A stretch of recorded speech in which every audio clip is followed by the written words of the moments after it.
Namaste and welcome to Satsang today.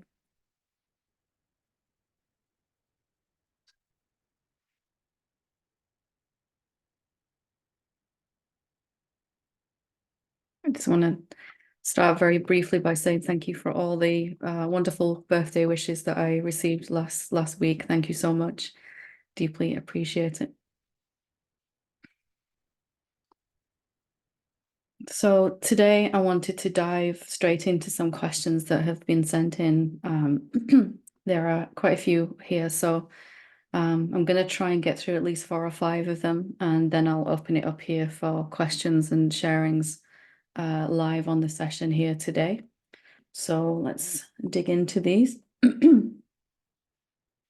So this first question says, a couple of months ago, it came in meditation after a breathwork session that I should develop a series of YouTube videos for older people like me using gentle yoga, breathwork, intention, and inquiry. I've been learning the software needed to produce these, but the time that I need to actually film seems elusive. With a full-time job, aging parents, needing attention, and other family situations, an open day is not happening. After work, I feel the need to wind down and read or watch TV with my husband, and I'm getting anxious about making this project happen. I just got home from an afternoon with my parents and paused to ask whether I want to record now, and my energy just collapses. And so it's feeling like life is thwarting this intention, even though it came so clean and clear in meditation. I've had so many other artistic or creative intentions in the past that didn't bear fruit. I always thought if the universe wanted it to happen, the way would be made clear. It seemed so true at the time that older people need this kind of resource, but the time and energy to make it happen is not showing up. Any insights you may offer? An infinite gratitude for the way my life is changing through your grace. Thank you. So I can only offer my own experience here, where there were an infinite number of books that I wanted to write, and this was even before I started teaching like this, and afterwards. There were so many creative things that were coming, and even a crystal clear plan was kind of shown inside for each of these projects. But over and over again, it seemed like either external circumstances like you've pointed to here, or internal circumstances of resistance, procrastination, all of those things. It just became so overwhelmingly obvious after a time, and nothing would happen. I would sit down to write, and literally 2 sentences would come, if that, or I'd get, I've started it, I've written a title, and I've saved it, so I've made a start, and then 3 months later, nothing had happened. So the universe will make a way, but if you are the universe, excuse me, then if you are the universe, then there isn't anything that can block you from that, from achieving what you want, except for your own self, your own residual thoughts and feelings. So it's a helpful question to ask without self-blame, without judgment, to ask, why, on some level, would I want to block this? Because for me, when I really looked at this, it must be me somehow that's holding myself back. And again, without judgment, what is it that's going on inside my consciousness, and that isn't allowing the creative stuff to play? And even the outer circumstances, a very busy life, we could say, well, that's reason enough. But somehow, some way, the infinite self, when it wants to create something, it will find a way, as you've said. And time seems to move in our favor somehow when we are in that recognition of who we are. So it might be good just to gently ask this question, like on some level, not consciously, of course, because consciously I want to work with this, but unconsciously, maybe some reason I haven't seen yet, I might want to stop this from unfolding. So when I ask myself this question, what is it that's in the way of this process here? I had to sit with it a little while, but eventually what came is this deep sense that it wasn't a safe thing to do, that I was fundamentally flawed or inadequate or something. And if I was to write something, and of course here with you, you're talking about YouTube, and I should imagine some kind of public platform, then there's going to be some kind of, if there's any unconsciousness there, any unworthiness, any unconscious fear rather, and unworthiness, there might be some kind of thing that just doesn't let it happen. And you might have to look at that before the creative energy I found in a place of joy, it flows freely and continuously. And things come to fruition from it. But when it's inhibited, that energy, by some kind of unworthiness or fear, self-doubt, then it seems to stop, and there doesn't seem to be enough energy. As you said, you get home from work, you just want to sit, you don't want to really do anything. So maybe just having a look at that. Why on some level would I want to block this? And again, just being open to see, not judging yourself for what comes up. We've all got doubts, fears until we don't. I'm launching my teaching on such a public platform as well came with its own challenges for me, which again were very similar. I had to overcome those, move beyond them before I could progress. Or I should say, the infinite self dragged me through them, whether I liked it or not. Second question. My situation is now that I'm in another country that I love, Spain and Madrid. I was born enjoying good comforts with real estate properties, a company, etc. I have moved to Spain, a country where I feel joyful, and have been caught in guilt about how to live and generate financial income. It's that during the day, when you wake up between sleeping and waking up, and in the morning, there are several overwhelming, repetitive ideas about what should I do? How am I going to make a living? What will be the undertaking in this new country? The house and the city where I'm going to live. So that was another question. So how is all this digested? How do I get rid of this? So if you look at what you've written here, you'll see the theme underlying it, if you can, that it's asking, how do I do this as a separate being? So how do I find a way to make a living? How do I live in this new country? Even how do I get rid of these repetitive thoughts? And noticing that those are questions coming from our imaginary separate self that needs to know what to do, wants to know what to do. How do I sort this out? And you're shifting over to a recognition of who you really are. And even if that hasn't been a clear seeing for you yet, still the desire to recognize it is beginning to bring it about. And this, what should I do? It's really needs to be examined. You, the infinite awareness, consciousness, self, God, noumenon, presence, divinity, whatever you want to call that. And I'm just going to call it awareness for now. You aren't doing anything as awareness.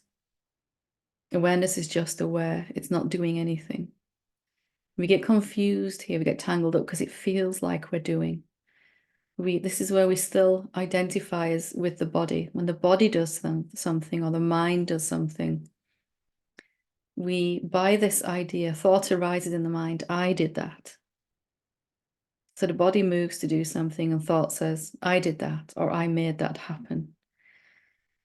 But really, that's just a thought in the mind. And there's no evidence at all to prove that you're doing anything. In fact, if we were to self-inquire right now and look and see what we actually are, the awareness, we could prove that you're not doing anything at all. All is done inside you, the forms that are appearing and moving around. So how do I get rid of these problems? Even how do I get rid of the thoughts about problems and what to do? It's just to be yourself, to be the self. Or if that isn't so clear right now what that means, just to look at awareness, consciousness, silence, stillness, presence, whatever we want to call that, and really look at it. That which is aware of what your ears are hearing right now, is it doing anything? And the silence, we could also call awareness silence, same thing, the stillness. The contextual field in which all this is arising. What is it doing? Could it do anything? And incredible as it seemed to me, I had to let go of this idea that I'm doing anything at all. Somehow, when I recognize who I really am, everything gets done. And everything gets done. The body moves spontaneously, the mind moves. The life force is there to do what needs to be done, all of it. And to recognize that you are not doing anything is only what's true anyway. My mind said, if you let go of thinking you're doing anything, then nothing at all will happen. The body will just stop. Nothing will get done. You won't care about anything. You won't care about the kids. You won't care about the school run, work, anything. And it seemed a very risky prospect.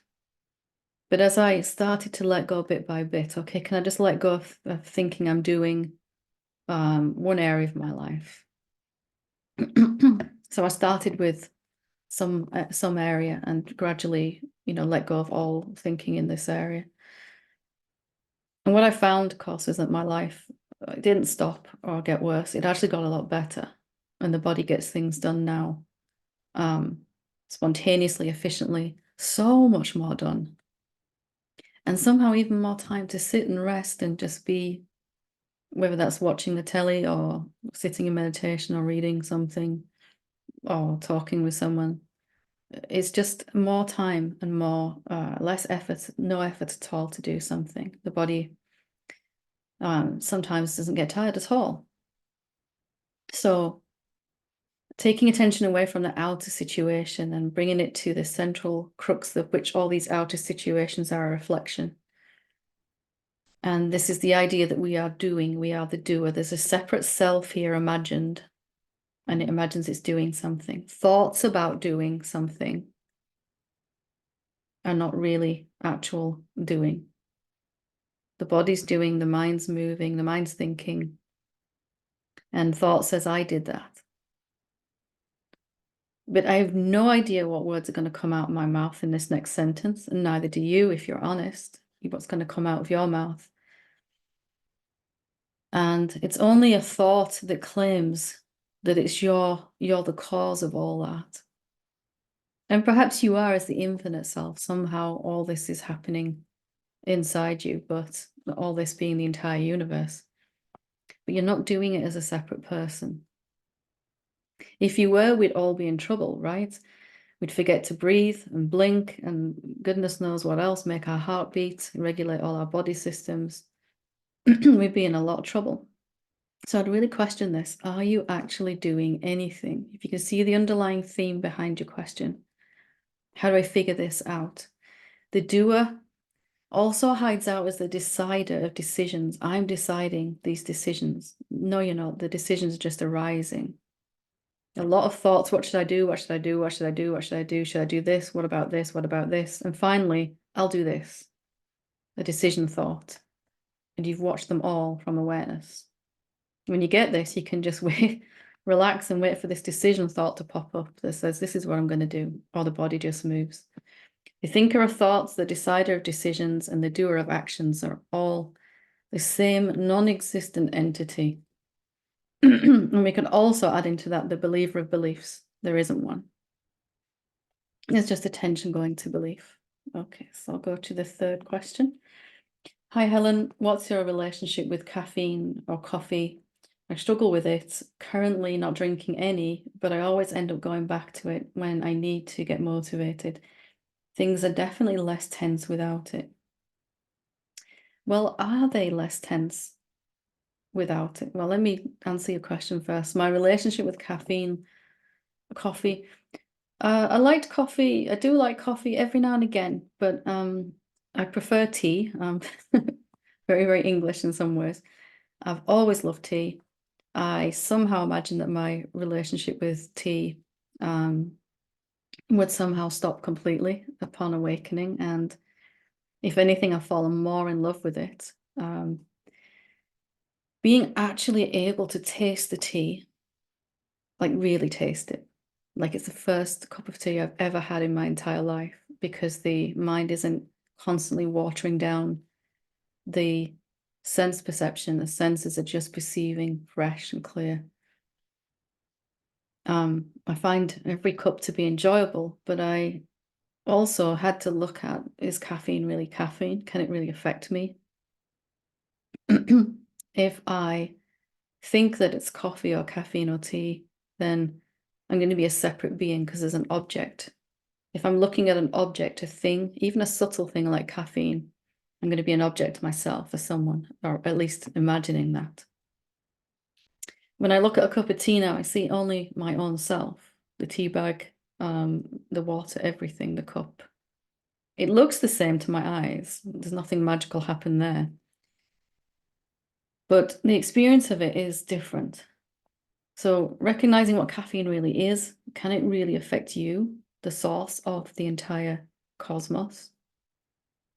Is the infinite awareness going to be getting a little jittery because it's had too much coffee? Sounds a silly thing to say, but here we are still buying identification with the body, right? And what we can really say is the body might be calmer without too much caffeine, but the body might also be calmer without the ideas, or more calm without the ideas that caffeine is caffeine and that you're making a decision whether to drink it or not. He's the imaginary decider of decisions again, and that caffeine can get you motivated. Without these ideas, there'll be more than enough motivation. And you might even find that you get more done in one day than you used to get done in a week.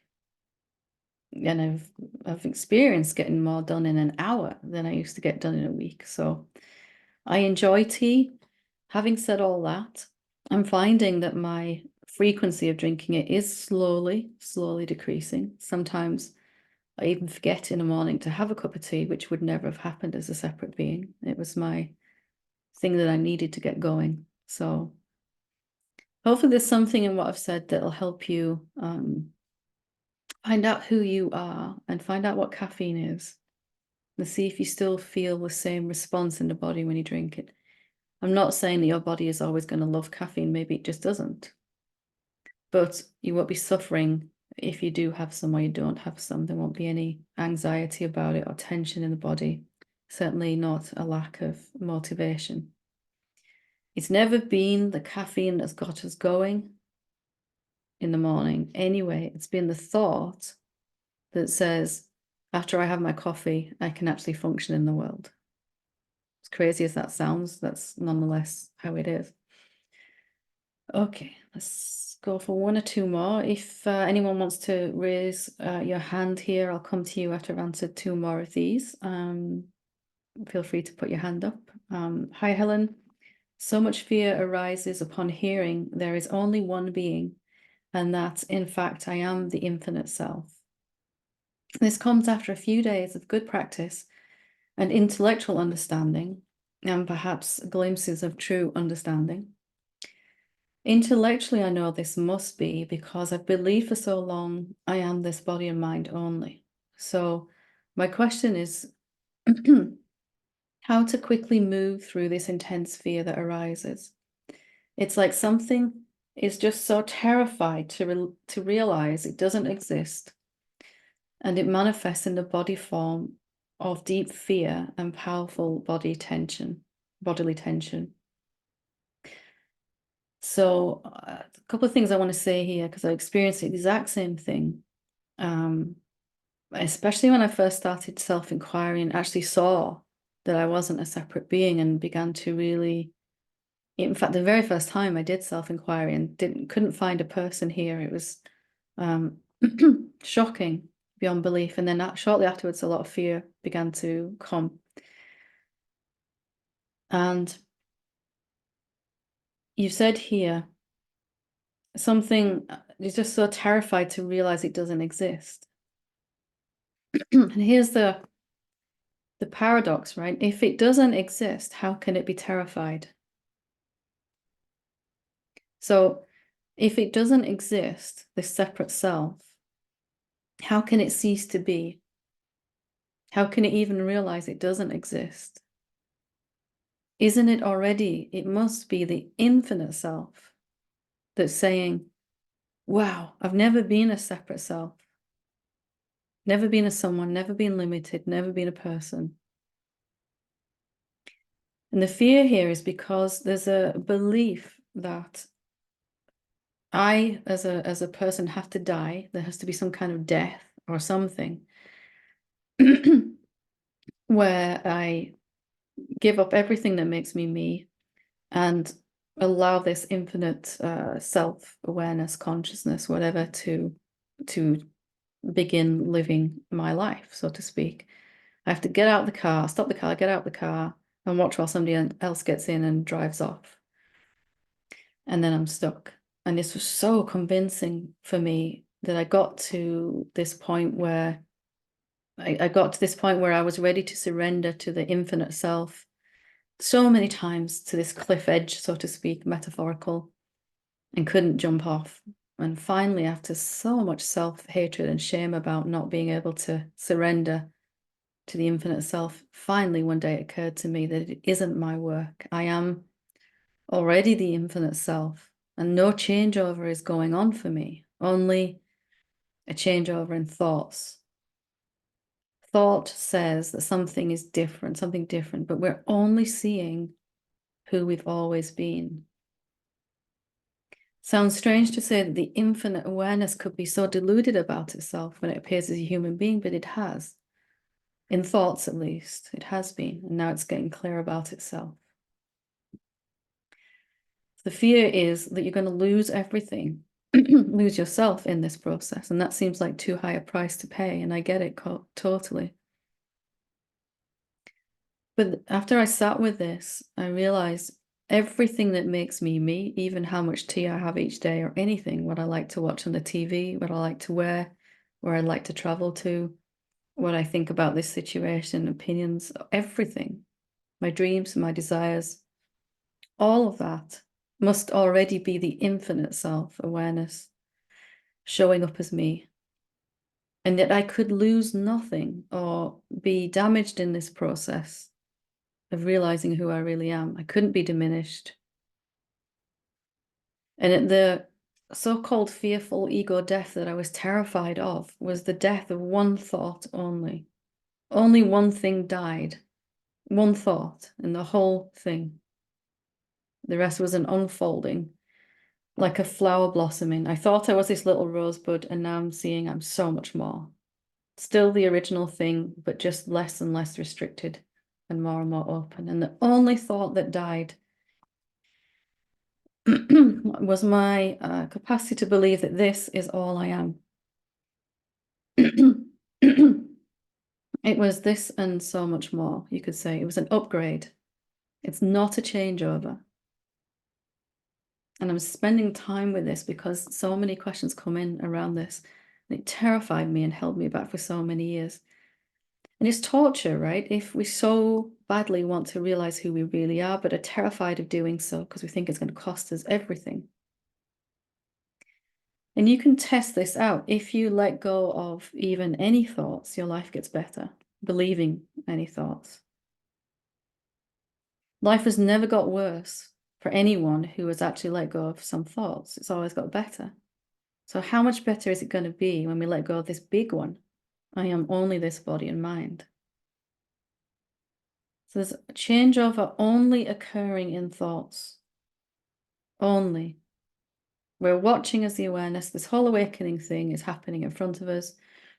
We're watching thoughts that say, I'm just a someone, I'm a person, I'm not good enough, I want this, I work here, I do that.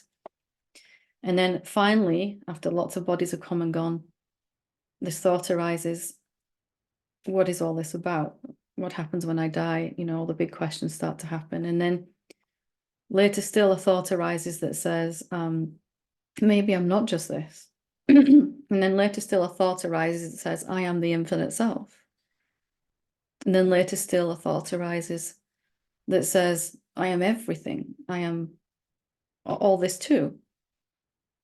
And nothing has happened to you in that process. You are always as you were. You remain always as you were. You're just watching this unfold. The only thing that's changing is what's going on between our ears, and then it feels nicer in the body because the thoughts are higher frequency. And our outer experience begins to reflect that abundance. So how to move quickly through this fear. Realize that what you fear is not happening. It's not happening to you. There's no changeover. There's no tenant has to get out and the landlord moves in. The landlord and the tenant are the same person, same entity, same self. The landlord being the infinite self and the tenant being the separate self. Infinite self is just playing as a separate self for a while anyway. Okay, so there's no hands up, so I'm just going to carry on with these last two questions. Feel free to ask something and raise your hand if you want to. Hi there. I have a question for Helen. I now find myself, after many years of inquiry, in a quiet, almost no thought state. From here, I'm starting to see that thoughts are also objects, such as anything else. It feels like this is the final hurdle, so to speak, to see that even a thought is non-dual in nature and not my thoughts. Something still holds a position of a me here having thoughts, and yet it cannot be found. When I look for this position of where thought refers, it becomes somewhat disorientating. Can you speak on this, please? I really appreciate your insights. By the way, I asked previously about smoking weed and saw clearly that that anything the body does or doesn't do is irrelevant on realizing my true nature. Thank you for answering that question so clearly and honestly. Thank you so much. It's really good to see, right, that nothing that's happening in the body and mind, and of course some things are good for the body and mind, some things not so good, but let's not buy the fact that anything can affect our capacity to realize ourself, because the self is recognizing itself. And it's not using the body and mind to do that at all. Only the formlessness can recognize the formless awareness. So how to find what thoughts are. Something still holds a position of a me here having thoughts, yet it cannot be found. So when this started to happen to me, there were multiple problems that I couldn't find the one that was having this problem. And here the problem seems to be, how do I realize thoughts are made of emptiness? And I'll go into that in a minute because that might be most important, but I began to really come to understand that if a problem is occurring for an entity that doesn't exist, how real is it? And do I have to try to fix it? And as I embraced that more, my mind started rebelling, saying, you're just avoiding issues in your life, avoiding issues in your awakening. But I had to go with what was absolutely true for me. I had to, in the end. This imaginary, apparent, separate person that I thought I was is like a shadow or a ghost or just as seems to be and can never be found, never was actually here. Yet it is this energy still, perhaps, that keeps wanting to create problems and things for us to look at. For me, it helped me to see it as just an energy, a frequency, a vibration. The separate self was never an actual thing, it was just a vibration. So when I recognized that, it made it easier to just let go of trying to fix all the infinite number of problems that it came with. If you can't find it, how real are its problems? And what problems does that leave you with? So to address the other part, how do I realize that thoughts are also formless, insubstantial? How do I see that thought is non-dual in nature? Well, there's several ways you can ask, inquire honestly, openly, what actually is a thought? And you'll have all the usual answers. It's a thing in my head. It's a vibration. It's an energy. And then you keep asking, no matter what answers. Eventually you come to absolute nothingness, silence. You can ask, so what is a thought? You can also ask, can anything that arises out of awareness be different than awareness? If awareness is all there is to make a thought out of, is it really a thought? Another way for me, and I'm just going to throw loads in case one of them hits you. Seems to be a thought in my mind and I'm aware of this thought. Where does the awareness stop and the thought start? Have you ever really looked at that? Or you can even do it with your hand. Like, where does my hand stop and the awareness of it start? And really imagine a boundary, right? Or a boundary where there's a thing called a thought in my head, and around it, noticing it is the awareness. But is that really what's happening? Can you find an edge to awareness? Can awareness be broken and divided into awareness and something? So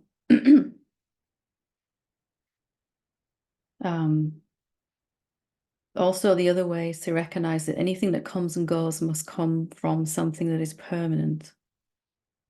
Or to even ask where the thoughts come from. So any of those ways, I've played with all of them and 1,000 more. I really wanted to be certain that a thought wasn't really a thought. Because when you know the insubstantiality of thoughts, you know that they're just made of yourself. They're no different than the clouds or a table or the body. It's all the same. All loved equally. They don't give them this special label of things I really have to get rid of. Okay, we'll leave it there. Richard, when you're ready.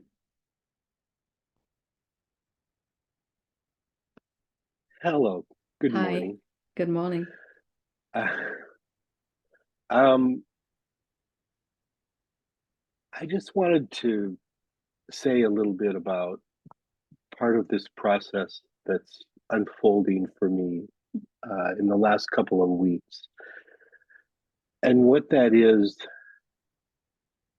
that I have started to feel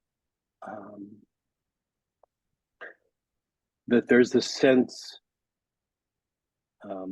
that I can make a choice, and all this is so ridiculously paradoxical. But Yeah, I have yeah. this sense that I can make a choice that feels like um, a bodily thing, that I can come forward or I can fall back. And what has started to feel more and more clear is that I have the experience of coming forward and feeling further away from the world of the mind and the world of thinking and all that, and feeling like I'm just here, versus I feel like I can almost fall back in my body and I fall back into the world of thought and feel sort of submerged in it.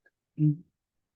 Anyway, so I feel myself very much on the cusp of this choice, that I can come forward and just be, or I can sort of almost like the surface of the water. I can sink under the surface and then I'm just part of the world of thinking again.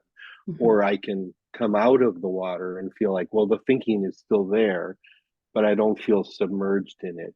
Yeah. So, I don't know what else to say about it except that that's the experience that I keep having over and over and over. So I'm aware of the habit of being submerged in thought and then the ability to come out of it. It's very common, and remember, similar myself, and it was always quite confusing because sometimes it was very clear. The mind is just talking and it's really got nothing to do with me. I'm just here, as you said. And then sometimes it seemed very clear the mind is very much talking to me, and I couldn't even remember what it felt like to feel free. It was and that kind of moving backwards and forwards, as you put it, got faster and faster. Like, and suddenly it was just going on, and eventually it came to me that this might not be the final place, because I've been trying so hard to stay in that open, expanded place where I saw clearly. And that if you've ever tried that, you'll realize it doesn't work. Trying to hold on to that. And finally it became clear that in the recognition that I'm just here, I can't really move towards anything or away from anything. I am just here. Can you feel that? In that clarity, there's just a recognition. I'm not doing anything. I'm just here. I'm just existing. Mm-hmm. I started to get curious then about what is actually happening when this backwards and forwards thing happens. It started to become clear that my attention is what's moving. When it moves towards me, the body and mind kind of go, oh, like, yeah, this is what I am. This is it. It's obvious. It's clear. And then when attention kind of turned away from me and went to the mind, the body and mind just kind of went, ooh, that feels terrible, and it seemed obscured, and the body felt very contracted, and just even starting to challenge, are you the one that's moving forward or backward? Something is. And in the seeing, it might not be you that's doing that. You might even be freer than that. Then you can just watch this going on at this movement, and you're still in that same peace. You're not up and down. Like for me, it was like a roller coaster in the end. Yeah.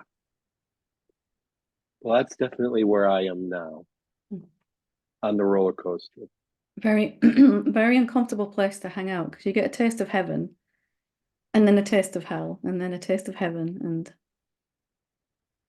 so just gently, okay, this might not be the final place where I end up. This might be almost there, but maybe I'm still identifying with the movement of attention towards that which is not a thing, myself. And then attention could somehow turn and look back to the world of phenomena, usually thoughts. And my body's telling me in any moment where my attention is. If my body's relaxed and open, most likely my attention is on my real self. So maybe the suffering for me in the end was just a nudge to say, your attention's in the wrong place. Nothing wrong with phenomena and thoughts, but as we pay attention to them, our body is giving us real-time feedback that doesn't feel good. We want to bring attention back to what's real. But the most important thing is you begin to detach from identifying as the attention, because then your experience is always the same: quietness, peace, contentment. And whatever's going on in the mind, it's just kind of going on. You've had a taste of that, but this is how to kind of live there, right? Right. Yeah. Right. Or live as that, not live there. Can you get a feel for it? I'm getting there. Just noticing something wants to taste heaven and stay there, but that doesn't seem to work. Right. Yeah, I get that there's something, and this is, I guess, the whole world of technique, of all the different strategies, all the different tricks, all the different tips are just cues to help you, to help you. Mhm. Anyway, I'm trying your strategies and making up some of my own. We'll see how it goes. Thank you so much.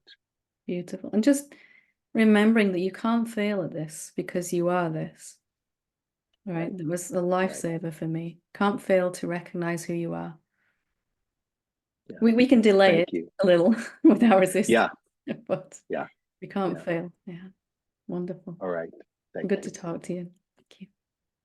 Deanna? Hi, Helen. Thank you Hi. so much for what you provide in Thank this world. I have benefited greatly, you. and I am so excited to be part of this community. I just found you about a month ago, so Oh, wonderful. um, yeah, I'm thrilled. Um, just briefly, and I know you've touched on this in many YouTube videos, but I just can't kind of let it sink in. Mhm. Um, I believe that the one being sort of the tiger has me in its teeth as far as like I know that it's going to complete this work, and I'm believing and trusting and deepening in that. There's one thought that just will not dissipate, Mhm. and that's like the state of going under like general anesthesia where I may have to have surgery. Mhm. I don't know why my mind just keeps locking onto that. And I think it was Ramana who said, like, whatever happens, I'm okay with it. Like, I'm fine if that thought never lets go and I just have to allow that to play out. It's okay. But it seems to me like that and the deep sleep state. There seems to be this tipping point where the surgeon will say, like, okay, count backwards from 10, and then like you get to 8 and you're just gone. Yeah. And I just can't wrap my head. So if you could speak to that, thank you so much. And thank you. It's always good to ask again, even if, we've answered this 100 times. I'm more than happy to do it 200 or whatever we need, because um, I needed to hear it as many times as I needed to hear it, right? It's just the way it goes. So is it the actual thought that's troubling you, or the thought of, or the actual anesthesia itself, or both? I think probably both. Yeah, but basically the thought, it sort of comes in different forms, but like nightly now, Mhm. because I've been on this path for about 5 months, very new to non-duality. Um, but yeah, before I fall asleep, there just seems to be that tipping point, and like I intellectually know that I slept, and conditionally and culturally, like everybody's like, "Oh yeah, how'd you sleep last night?" And then you just answer the question like rote, Yeah. um, and like it's an assumption. But I'm like, where is that state? So yeah, Can I ask you a few questions then, just to poke at this? Because the thought will sure, sure, definitely go away when we look at what yeah. fear is, or the doubt. Hmm. So what do we actually know about sleep? We know that your body goes and gets into bed and lies down, right? And then sense perception stops happening at some point. You're just not paying attention to, your eyes are closed, there might be sounds, but you're just not really bothered with that, right? Hmm. But do you have any evidence that you are gone through that time? No, it's just I feel, and I know this is the localized persona that's feeling this. It's okay. It's okay. um, I'm sorry. But I feel like there's this tipping point where I just become obliterated somehow. Um, I don't know what that is. It's like I Obliterated as just in destroyed, or just sort of unconscious? both. Like there's no perceiving of anything, because like I've entered these meditative states where there really is no thought. Yeah. It's this incredibly, it's the Sufi poets like Rumi and Hafiz and stuff, like they talk about this deep love Mhm. for the beloved, and like I feel like there's nothing, like I'm not there, there's no thought, there's nothing, but there's still some sense of perceiving that I am. Yeah. But then that tastes it has a different flavor somehow when there's a tipping point of that obliteration, and I think that is my core fear, and I know you've spoken on this a zillion times, and I just can't seem to get it to integrate.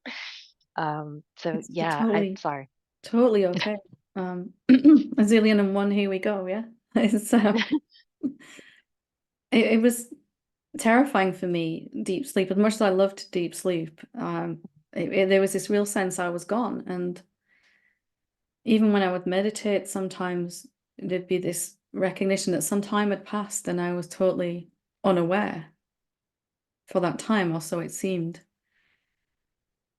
But when I really looked at that, I realized I wanted to prove to myself that I hadn't gone at all. Because if I could prove that, then the fear would go.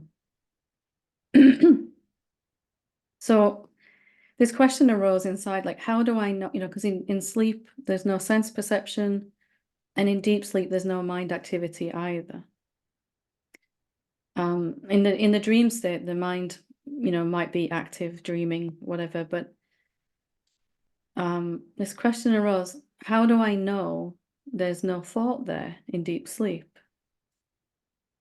Because all of us can say in deep sleep or under anesthetic or in deep, deep meditation, there's no time, there's no duality, there's no change, there's no anything, right? It's all gone.